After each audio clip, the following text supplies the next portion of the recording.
Good afternoon, everybody. This is Joe from the Middle Ground, Mike. Are we protecting free speech or are we punishing it? The federal court has ruled the Trump administration broke the law when it froze over $2 billion in funding for Harvard. But here's the bigger question. Was this a victory for the Constitution or just another round in America's political tug of war? I'm Joe from the Middle Ground, Mike. We've got a great episode today. We got Mike. Mike, I really appreciate you coming on. Tell everybody a little bit about who you are and what you're about. Thanks for having me, Joe. I really appreciate it. So, my name is Mike Gavin. I'm the president of Delta College, right in Michigan. We serve three counties: Saginaw, Bay, and Midland counties. And for the last 4 years, I've been at the helm of that college after 25 years in different roles and two other community colleges. Really excited at Delta because we've, in the last 4 years, increased our graduation rate and number by 15%. And in that, we've also increased the rate and number of different kinds of students by 20%. So what I mean by that is our Hispanic graduation rates have gone up by 20%. African American have gone up by 20%. The whole has gone up by 15. And in the process, we've increased our enrollment by 30%. So what we've focused on, what many people call equity, we've actually seen all boats rise as a result of a methodical approach to that. And we're very proud of that in Delta. So thanks for letting me introduce myself, Joe. I appreciate it. Oh yeah, no problem. I mean, we need more people that are willing to try to do more to get more kids graduated. I mean, it's especially, I grew up in the like I was telling you, I'm from this area, but I grew up in the city of Detroit. And so I probably if not forever, but I think moved out at 11, something of that nature. I seen firsthand like what poverty can really do, and it really hurts people. Especially people in the minority community, blacks, Hispanics, things of that nature. And it's important that there's, some of the stuff you're doing to try to get more people to graduate because that's only going to help communities down the road and their children. And, a lot of folks, they, even if they don't necessarily always move back to where they're from, they try to do things to help it out a lot of times, especially with people with advanced degrees tend to do that. Yep.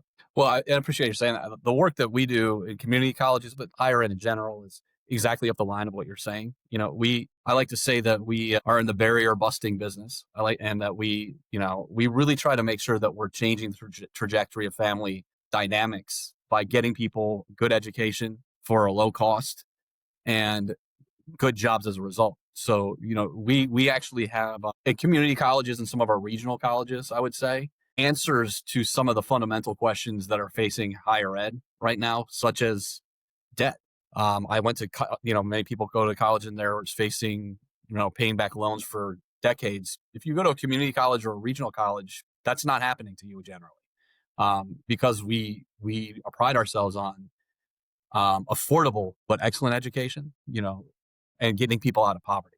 Those are the major goals that we have at community colleges and regional colleges. So glad to serve that mission. Yeah, no, and it's important to the community. Now let's dig in a little bit to how is the Department of Education, the Harvard part, where they froze $2 billion in fundings during, civil rights audit. Like, what does that mean?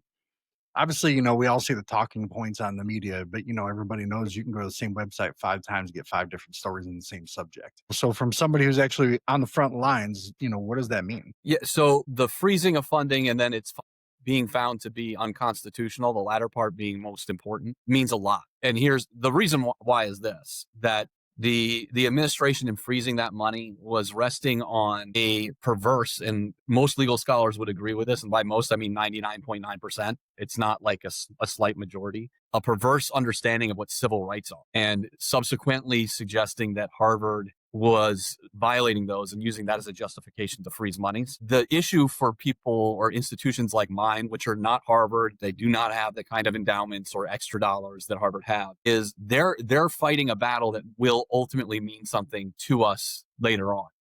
So we're not necessarily affected by that case directly, but we would be in the long term. And I'll just add this last part, that community colleges as well as state colleges, like the colleges in your backyard that I'm talking about here, of the community that you were talking about, Joe, we have been impacted significantly in the last 3 years by state approaches. In Michigan, I will say that's not been the case, and I'm very thankful for that. And I could talk a little bit about that if you like later, but most of the community colleges in the country, with a couple of exceptions, have had their funding cut significantly and or had legislation of the approach that is similar to the current administration's approach to Harvard. Subsequently, like my friends in Texas, Florida, North Carolina, you could go down, there's 38 states on this list, have had that kind of approach that Harvard is fighting against already. In Michigan, we have not. And I will say this if you want to talk further, we can about this. But I will say in Michigan, we have benefited from two things this is my fourth year at Delta. One is a complete understanding of the service of education to the communities and the state. That this is my second state. I've been in Maryland for most of my career. Maryland politics are not the same as Michigan. I'll just say it that way. Whereas politicians really value both sides of the aisle, the notion of getting everybody educated affordably. It doesn't matter if you're Republican or Democrat, and that is a benefit that Michigan has. And subsequently, we've seen increases in our operational dollars happen, but it does matter who gets in those seats, right? Because that's not the case everywhere. Not everybody believes that. We do benefit from a Congress that, generally speaking, both sides of the aisle do believe in that at this point, though. So very grateful for that. Yeah. I was telling somebody that I said, Republicans, and I'm not naming any of them in particular, at the state level, if you put them on a federal level, they'd almost be considered a Democrat. Yeah. Just because they to me they support some common sense. It's like, hey, we recognize, and and again, that's why I was saying, like, earlier, I kind of advocate a little bit more state control over some of these items because they reflect, Lansing reflects your values, the values of the community in Michigan. Yeah, well, and I will say that's true. You and I probably would see it a little differently in terms of different states. I think that Michigan, absolutely true, 100%. So I would not don't take that as a disagreement of your point. Oh no, not at all.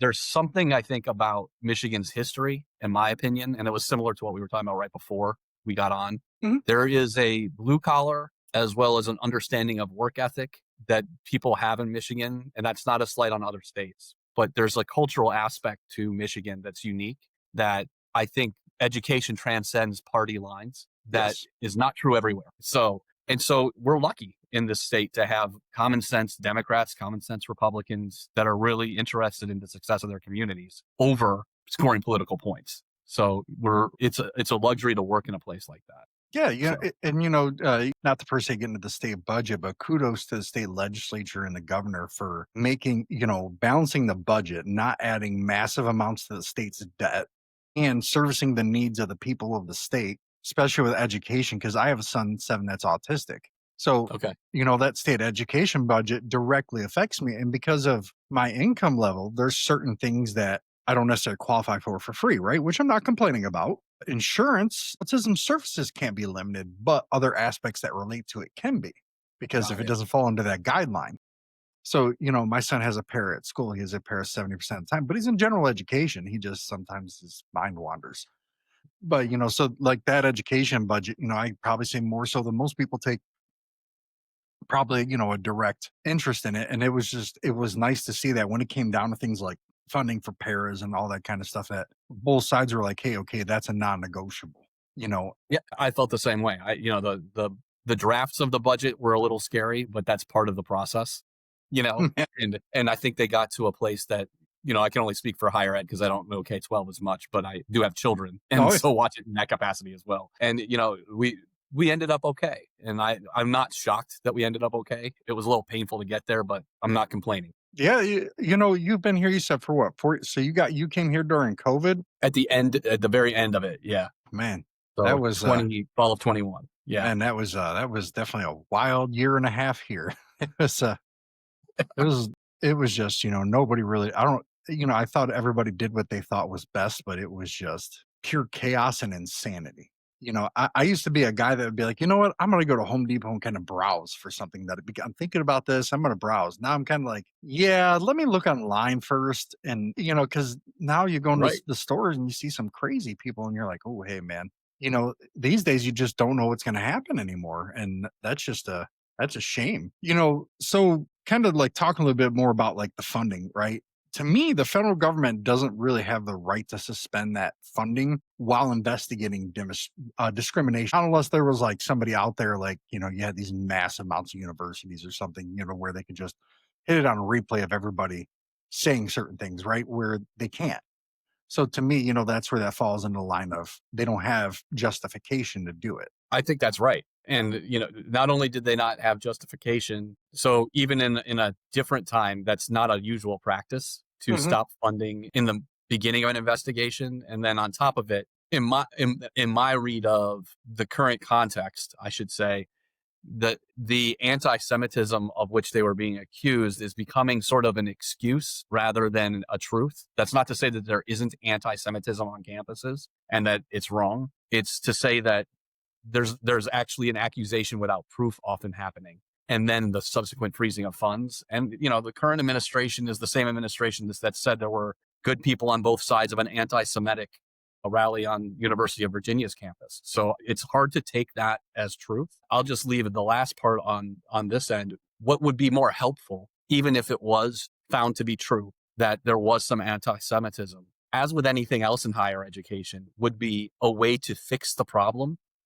And taking money away from an institution that is trying to find cures to cancer and innovations for technology that are better for society doesn't solve anti-Semitism. What solves anti-Semitism is getting into the root cause of it and figuring out how to adjust accordingly. So even if that was the case, which I highly doubt it was, so given the national kind of conversations that I'm in often, I believe that to be true. Even if it was, that's still not the best way to root out the actual problem. And still there isn't rooting out of the problem, even in the negotiations that are going on currently with this freezing of funds, if you will. Yeah. Well, could this ruling like protect? Obviously, because it was mainly Harvard was like the big name, right? But could this ruling protect small universities and places like where you're at, from political interference down the road? I think it would probably permit it, unfortunately, unless I misunderstood your question. The ruling from from the I Supreme thought you Court. meant something else. Yeah, I think it does. Yes, it does. I misunderstood your question Oh, there. no Thank problem. you. Yeah, it does, 100%. So I think that should the court have found the other way, we would have had a loss of autonomy significantly. And, just to put this in context for those who might see value in the way this administration is going about it, I think most of us would agree that whether you're working at a corporation, or you're working in a hospital, or you're working at an institution, we need to be able to make decisions that are best for the people that we're closest to. And so it's not an argument of who's infiltrating right now. It's an argument of the experts who are running these institutions actually have some experience, and they actually know what's best for the people they're serving. And though there might be good ideas from policymakers, the better way to go about it is to say, we would like you to do X, Y, and Z, and then meet us somewhere in a creation instead of a destruction kind of lens, if you will. And the way things are going now, it's actually causing a lot of chaos rather than helping us to get to a common end, if you will. Right. No, and here's where, I won't say like necessarily from my perspective, but what they're using as their perspective. A lot of conservatives have said, hey, Harvard and other elite schools, not necessarily where, because you seem like a very balanced person. But I mean, I'm sure you've seen there's been some people who, you get emotional, right? And then sometimes you get worked up, you kind of go off the rails a little bit when you're worked up a certain way. We've all done it in our lives. We're all human. But they've said, hey, it's become politically one-sided in a lot of campuses. Not necessarily just the students, right? But a lot of the administration. That's where like a lot of people are going, hey, this is or conservatives, I should say, saying that, and obviously then you got the other side, hey, this is a political hit job, it's undermining, obviously, like we were talking, academic independence. It's how do we get that accountability that obviously it seems that both sides want, but without weaponizing the money to silence speech. Well, I think I think the answer is in your question, actually, right? So, and I appreciate the question. Most of us in higher ed um, do welcome accountability. In fact, I actually just personal. I wish that I was a professional athlete. I'm not good enough, but I still look at my numbers, enrollment and retention and graduation of students. That's my scoreboard. So I'm always trying to push as much as I can because it's a substitute for my competitiveness, if you will. I welcome accountability for that reason. At the same time, there's a narrative, and I'm really glad you brought this up, Joe, because there's a significant amount of studies that have been done that the actual, let's call it cancel culture that is existing on campus is actually on student to student. Even the faculty that are accused of and or would label themselves as liberal, Mhm. when you ask students who are in the classes, which has been done methodically by many different outfits, one of them AAUP, what do you see a liberal bent or a conservative bent on your faculty member? Almost to a student across the board, they say no. And that's because the professors are professional teachers. They know they're not supposed to interject their politics in the classroom. Their research might lean one way or the other, but only because our politics has somehow legitimated the notion that truth is somehow politicized, right? Right. Science is not political. People who study race actually have studied it for a long time, which is not the same thing as I have an emotional response to race or my personal experience. That's Yes. just an example. But we sometimes, I'll just close with this point to your question too, is I think that we have not really done a great job all the time of in higher ed of really rigorously talking about what diversity, equity, and inclusion is. And we've hired some people to do that work that aren't really knowledgeable themselves, which gives people a bad taste in their mouth for what they're hearing. And we have to take accountability for that. But that doesn't mean that diversity, equity, and inclusion are wrong. It means we've hired the wrong people to do some of that work, in my opinion. Oh, yeah.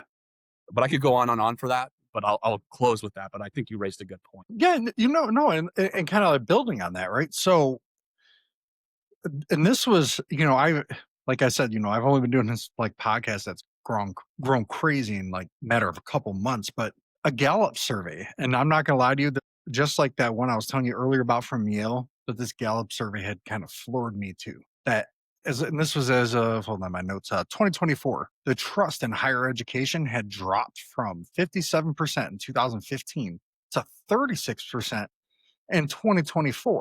Obviously there's always, we're in an era of both sides really distrust each other just based on association. Like you could literally be Mother Teresa, and if you had the opposite side on your shirt, they would might mistake you for the devil. And that's just it's so terrible. I use this analogy all the time. I say back in the early 80s or wherever it was, Tip O'Neill and Ronald Reagan used to have dinner almost every week.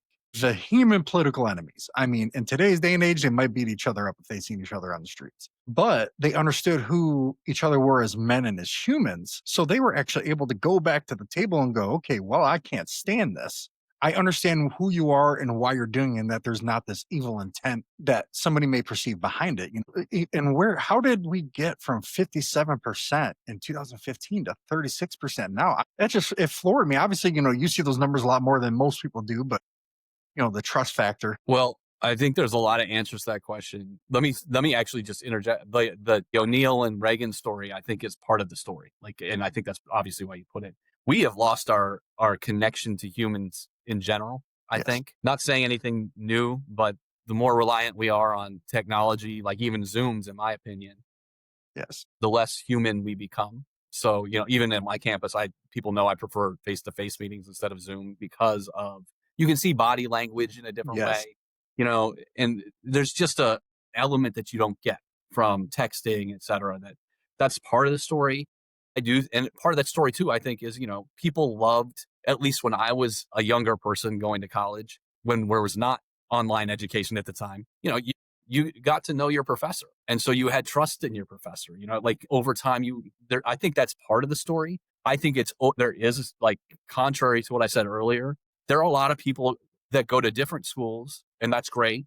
But then they come out of school with overwhelming debt that's debilitating. And some people don't get jobs that they are promised, or pseudo promised, if you want to call it that, based on the pathways they choose in higher ed. And so you have people outside, after you graduate with, a lot of money that you owe to people and not necessarily the kind of job that you were looking for. And that causes legitimate distrust. And I think higher ed does have some work to do in that area, 100%.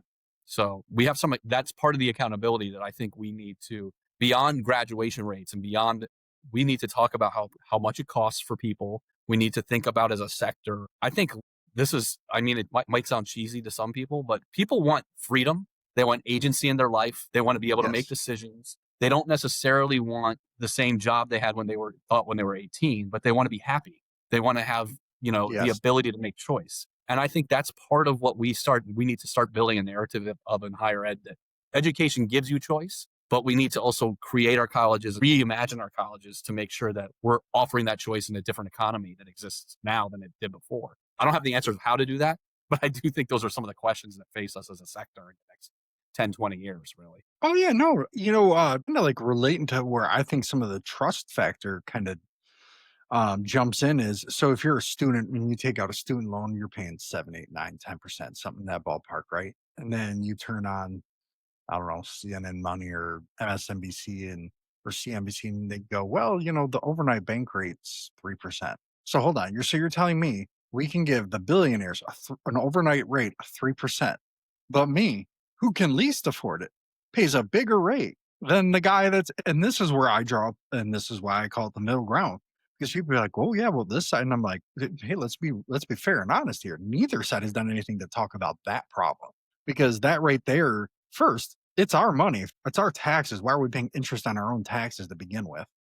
To me, that's just backwards. And I think that people seeing that creates a sense of distrust, right? Because they're going, something doesn't add up here, and I'm not getting a fair shake, and that's what people are seeing. And whereas before people didn't see certain things in the media all day, but now every side is so focused on proving their point or whatever, you're starting to see a lot more of a hyper focus. And I honestly think that is there. I just don't think it's talked about very much.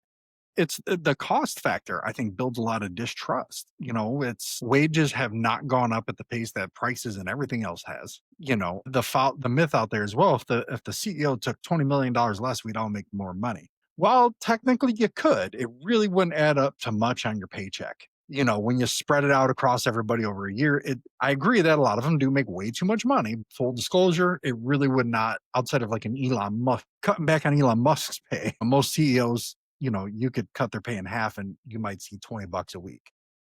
Well, and to your point, this is the first generation in American history that where the generation that is following the one in college will be less educated than the one previous. Yes. So another way to put that is, and then layer that on top of, it's the first generation, certainly since the early 1900s, after the Depression, where the middle class is shrinking so exponentially. So you're starting to see less education, less middle class, and people being disenfranchised because of that. And that makes a lot of sense. I mean, not only in that context do you not want to pay for a lot of higher ed, but if you already paid for it, the story you're telling is depressing, right? Yeah. If you're in the situation. So one can understand why people feel like that. And that's why the sector needs to be, in my mind, completely reimagined and restructured to deliver on American promises of democracy, really, in my opinion. I can tell you, I haven't. I don't have I only have an associate's. I have, but from just talking to people, you have an associates, not only. like your approach is just so calm and friendly compared to a lot of people out there. Where if they were asked that same question that you just answered, they might get offended. They might be like, well, you're taking that out on me. And it's like, nobody's taking anything directly out on anybody. It's just what they see in front of them. And when they look at their bank account, that's what they see. In America, like, what was it, in the early 90s, they said it's the economy, stupid. I mean, but it's literally, it's your checking account. Like, and kind of like, going on that is, when you're looking at community colleges, obviously way more bang for your buck, those college, way more bang for your buck. Like you're getting way more for that dollar. And a lot of people are going, hey, I can go to, community college, a college, get in a program for plumbing or, something of that nature. And I'm going to make $100,000 a year to where if I go to U of M and I get a liberal arts degree, I'm going to make 50 to 60 and be quadruple, if not 15 times more in debt. But if you look at the premise of what the people say is out there, even though it's not what's really out there, is, there is a lot of push for blue collar jobs now, right? For people to kind of go back into those fields. The middle class, that kind of goes back to where I go to the middle class shrinking is, and it's why I really love what Michigan did is part of why our middle class is shrinking is we have so much debt as a nation. And everybody goes, well, the simple answer is just raise taxes or cut spending. And it's like, it's just so much more complicated than that. And I tell a lot of people, I'm like, you can raise taxes all you want, but that doesn't change the cost. Like we really, where Europe does a better job, I think, with us in terms of certain things is they go after the cost. They do tax a lot more than we do, but they're able to squeeze a lot more into that dollar because they go after why does it cost so much. Well, that makes a lot. I mean, and at the end of the day, whether you're talking higher ed or cost or both at the same time, we're talking about people's lives, right? Right. When you reduce it down to an individual's experience, right, in your thinking, it becomes a lot easier to understand how I happen to be an expert in higher ed, not in anything else, but why higher ed needs to be completely changed in order for us to address more people's needs. And just a quick concrete example of that is, so at Delta College, 75% of our students are part-time, 20% are single parents, 70% are Alice threshold or below. Average age is 26. So these are people who are in college trying to better their lives that are not what you would think of what the public thinks of when they think of college, right? In the public consciousness, they often think of Harvard, they think of Yale, they think of Right. other elements. But the vast majority of students are not going to those schools. The vast majority of students are at the schools like Delta or something like that. And when you cut spending on higher ed, when you cut, or if the answer to your point that you were just talking about, Joe, is raise taxes, well, that affects my student, right? Right. That affects my 26-year-old student. And the first thing that those people do when they have a life hardship on the hierarchy or list of things that they have to complete, they get a flat tire. The first thing they abandon is higher education, because then Yes.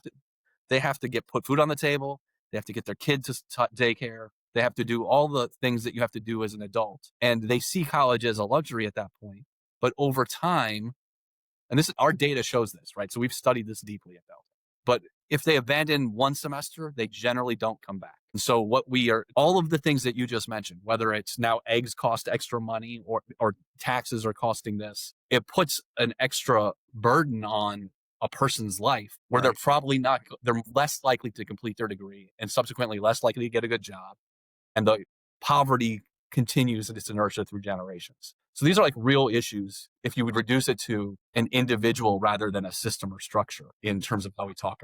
Yeah, and I think part of I don't want to say necessarily like the solution, right? But I feel like part of the starting point should be on a political level per se is got to start at the individual, because that individual probably, in business they always say, well, if a customer has one bad experience, they're going to tell 10 to 20 people. It's no different than, if I can't, I got the flat tires now, I got to cut out college. Well, that person's either going to be on Facebook, wherever, telling their whole family. And now when their family thinks that they might run into that, now they're going to be hesitant. And that just leads to the cascading effect. I agree. The notion that they all think they can't, not they all, many people think that they can't do college to begin with if they don't have somebody who's already gone to college in their family. So your point is well taken, right? If they see that their friend had that experience, then it just reinforces the idea they can't do it. So Right. I didn't mean to interrupt you again, but yeah. No, you're fine. I just think we need more of what Nike used to say in the 90s. Just do it. But one of the things that you co-founded was Education for All in 2023. Uh, Fair access, amid anti-DEI legislation. Pretty much, I believe in it's like 40 out of 50 states have passed some sort of, that's a lot. That seems like that includes some blue states, which is Yes. just for me. Just I don't study like DEI to that level, right? But if you were to come to me and be like, yeah, 40 states, I'd be like, 40 states attacking DEI, like you mean red states, right? And Yeah. no, there's some blue in there. So, obviously, you founded that. Tell us kind of what's behind all this. Well, so the major concern, my academic background has focused on how racial identities, and that includes white racial identities, Black racial, Hispanic, are impacted by poverty and education. So when this Governor DeSantis in Florida started to dismantle what I would call the mission of community colleges, which is to make sure that we accept everybody and try to welcome into a better life. And some of my colleagues, we get to know each other across the country as presidents, were explaining to me what was going on. I started this group with about 5 to 6 presidents, really trying to see how we could help our friends in Florida and Texas at the time maintain the mission of what I just described.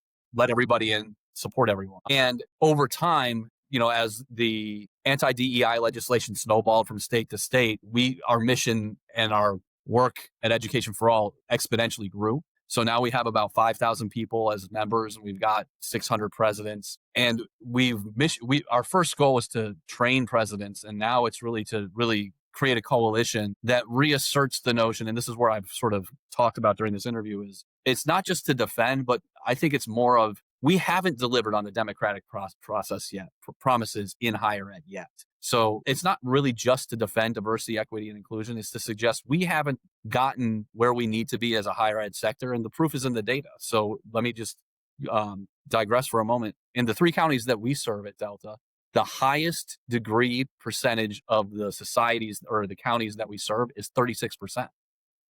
Only that's not enough, right? No. That's not enough. So I think most people can understand that's not good enough.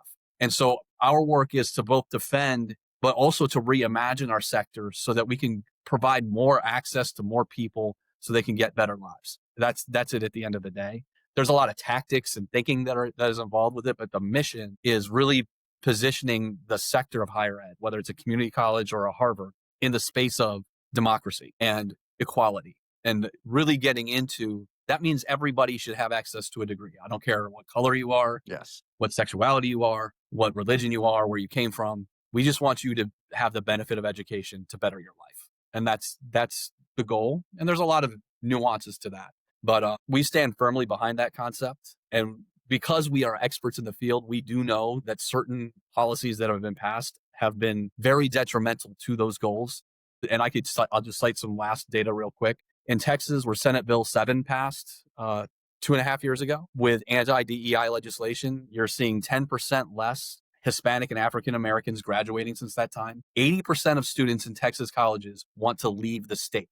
LGBTQ students at an 85% clip say they do not feel safe on campuses. And in Florida, almost every student who is asked says that they are not feeling comfortable on campus if they're Black or brown.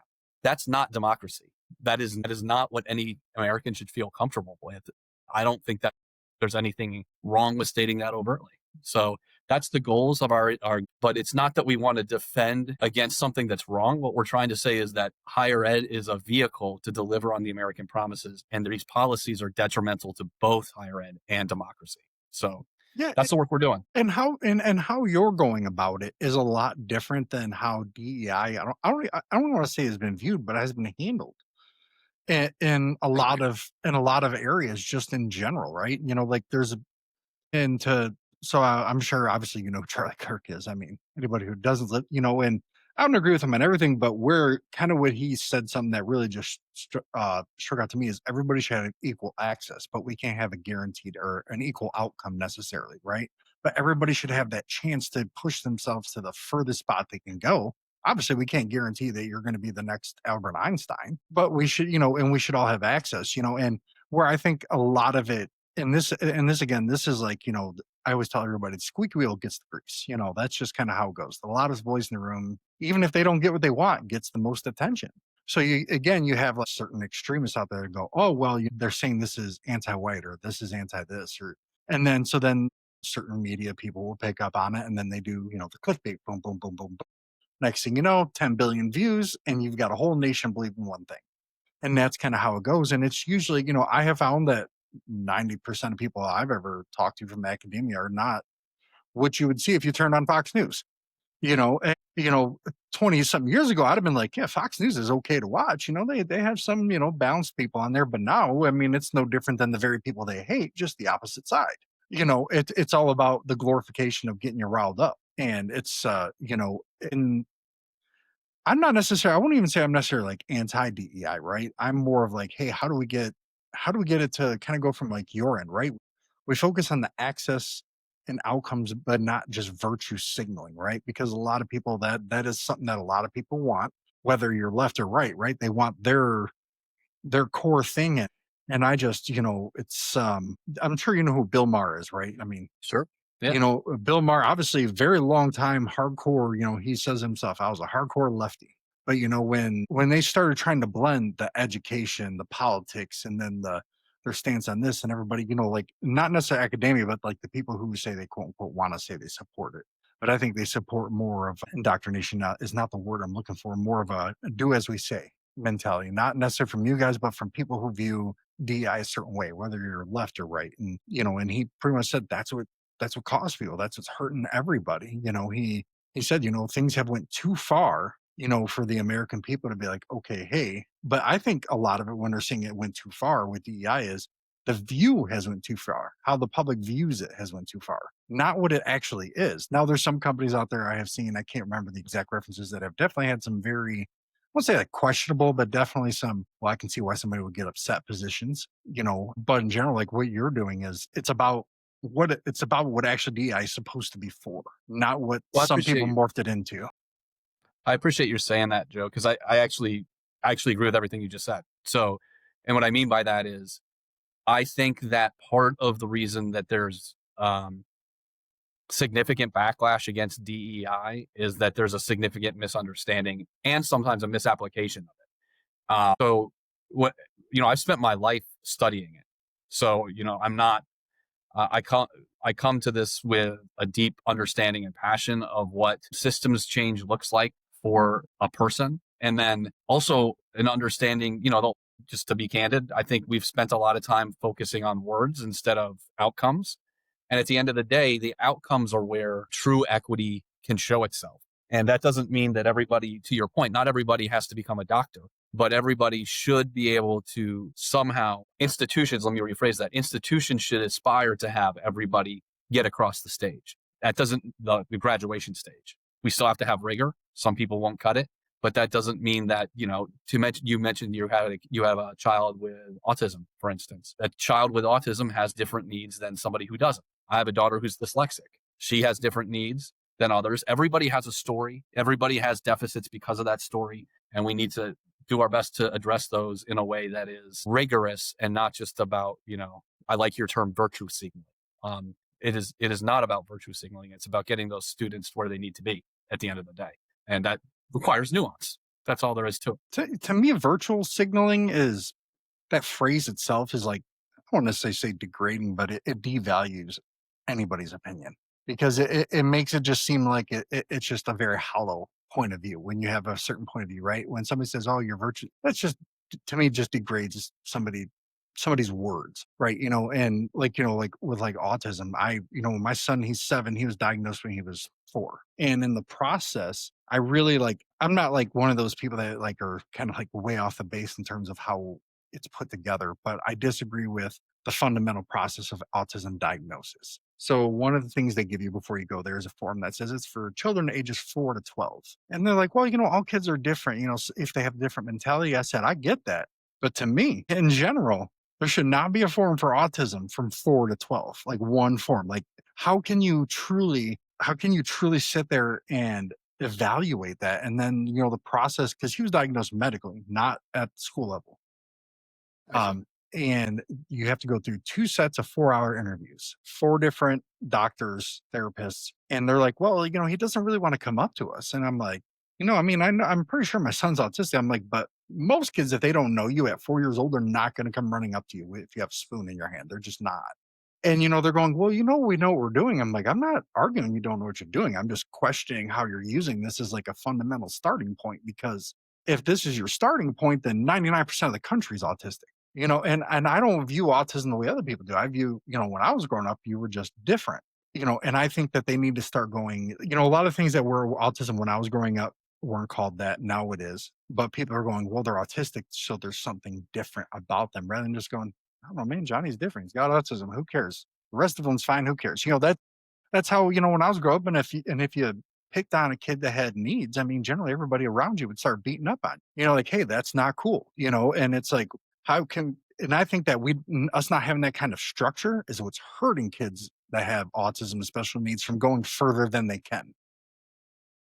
And and this really got me going. I didn't speak a full sentence till I was 7 years old. My son has, right, and my son has what they call echolalia. So if you say, hi, Henry, he'll go, hi, Henry. But he doesn't do it all the time. It's really weird. But, they were saying things like speech delay, chewing on pens, like chewing on a pen, man. When I was in high school, everybody chewed on the freaking pen cap.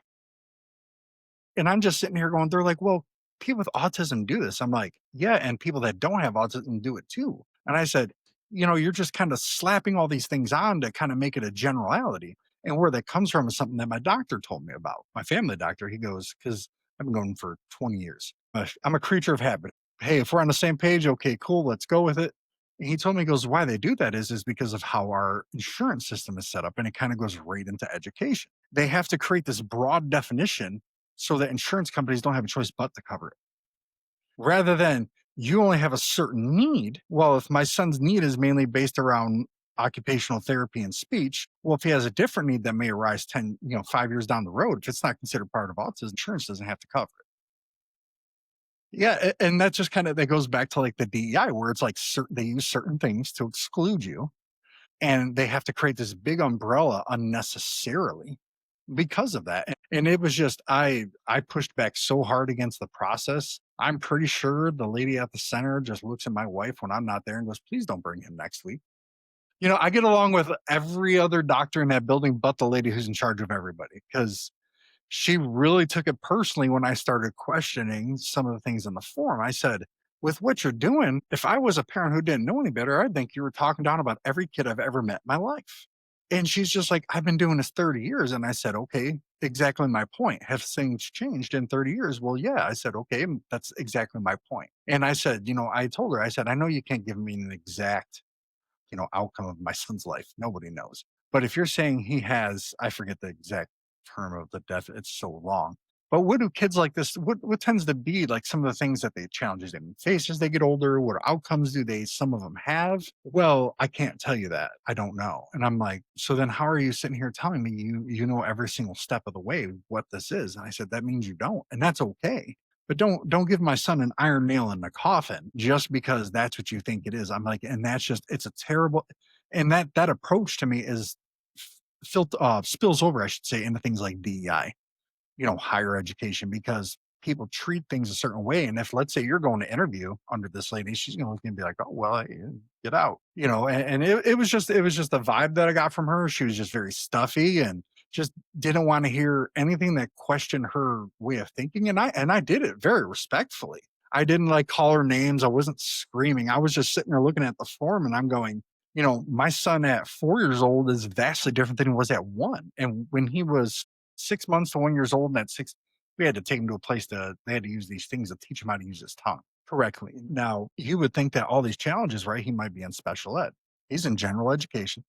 Yeah, I mean, he's insanely smart, but when he gets home, you would think he didn't learn a single thing all day. But he gets into school, bam, bam, bam, bam, bam, does everything no problem. But he gets home and you would have no idea this kid can do math.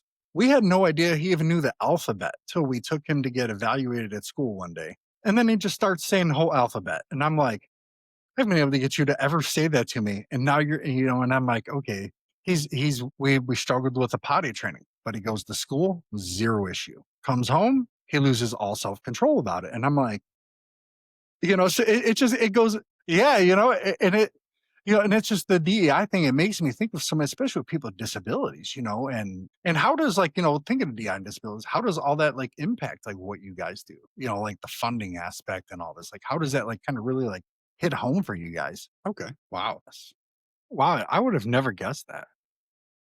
I would have never guessed. Wow. Yeah. I mean, with DEI, it's a lot, it's the problem is when you turn on TV, it's just the only thing people talk about are the race based metrics on it. The rest of it is left out, like what people talk about, in the public forum, like, and I can get, if that's all you hear, I can get, depending on your race, why you might feel a certain kind of way. If that's all you're hearing about, and I think that's where just in general, like if I was a Republican politician, I'd be like, "Hey, you know what? I don't like this part, but hey, we got a lot of really good tools here because they do help people in my constituency that are just not white." And I feel like that's where the message for me gets lost is it's like, hey, even as somebody, I'm a very middle person, tend to lean right depending on the issues, but I also lean very far left when it comes to something more along the lines of like healthcare. For instance, I learned from my doctor a crazy thing is that in the state of Michigan, they limit the amount of number of hospital beds in hospital systems. And I sat there and and then I hear people go, "Well, it's the rich." And I'm like, the rich that are in power with healthcare protect themselves. I was like, but it is not a capitalist system by the definition. And our American healthcare does not work how it's supposed to. Yeah, and it was just when I learned about the fact that they are allowed to limit the amount of beds and they can limit things like schools and just even if you have the money, the resources, everything, they can go, "Well, we don't like that idea." I'm like, that kind of goes against the whole idea of what we're supposed to be. Like if like if we've got Mike here who obviously is a very balanced person and cares about people and education, right? Not just a political talking point. Let's say you had $10 billion. To me, as long as you're not degrading anything, what's the harm with you opening up your own institution? You know, man, yeah, and away from ad budgets. But Mike, I really appreciate you on today. I mean, because a lot of, uh, you definitely put, especially the DEI part, I think, into perspective for a lot of people. And that's definitely the one thing I think that needs to get out there, because I talk about that with not just DEI, but I also talk about that in terms of like immigration, and just things of that nature. I say, I don't think you'll find one person in this country that says somebody that's a murderer or a rapist should still be here if they're illegal. I don't think you'll find a single person that will say that. But, there's a lot of like I think we need to take the Ronald Reagan approach. Hey, we'll give amnesty. You're here, you're doing the right thing. You just pay some kind of extra tax or something of that nature, and you move on with your life. And it's, those people, they do provide a good service to us, and I think we approach the problem wrong. I think we need to go after the companies that are exploiting these workers, but that's that's a whole nother thing. But it just kind of it goes back to, DEI to me affects a lot of those things, and it's a very misunderstood subject, and you're actually the first person that I've had on my show that has like such an extensive background with it. Yeah, and as more, especially since you're from the state, as more things with education come up in Michigan, I would love to have you back on. My cousin lives not like directly near you, but she lives out in that direction, Fowlerville. She went to Central. So, she's a yeah, she's God, I don't want to butcher her exact job, but she does something along the lines of like social work, and she's doing it so long that the state paid her college off, and yeah, she was like, "Oh yeah, I had like 80 something thousand dollars in debt," and I'm like, "How much are you making?" She was like, $15, and I was like, "What?" I'm like, let me go fall on the ground over here, and she was like, "But if I do A, B, and C, I'll move up, and the state will take care of it." And I'm like, "Man, that's like that's a yeah." And I learned that with my wife. My wife works for Coral Health. It used to be called Beaumont. Well, they're a nonprofit. Me and my wife really had no idea that this would actually happen. But if you work for a nonprofit for 15 years straight, no big issues, and you're recertified, I believe, every year or however long it is, at the end of that, the government will forgive all your student loans. I didn't know that either. We just thought she was recertifying for whatever. And then next thing you know, we get a letter in the mail. Your student loans are forgiven. Yeah. Well, I'm like, oh man, that just emptied about 30 grand off our pockets. But Mike, I really appreciate you coming on. Everybody check out Delta College up there in Saginaw, especially since I got a lot of followers from here in Michigan. I think I had over $300,000 in dollars, but impressions last month, and between everything, and I think it said 60,000 of them were just from like south of Detroit area, Michigan. So it was kind of neat. I do a Sunday edition called Finding the Middle Local Edition. I kind of cover stuff in the state of Michigan, so it's been pretty neat. But yeah, yeah, yeah. I got a 15-year-old that's getting ready to be college age, so I'll definitely be sending him to look at. Yeah, a big gap in children there. Yeah, you realize then on, you're like, "I love my child, but what was I thinking?" Especially when you gotta get those late nights. So thanks everybody for tuning in tonight. Mike, I appreciate you, and everybody have a good night.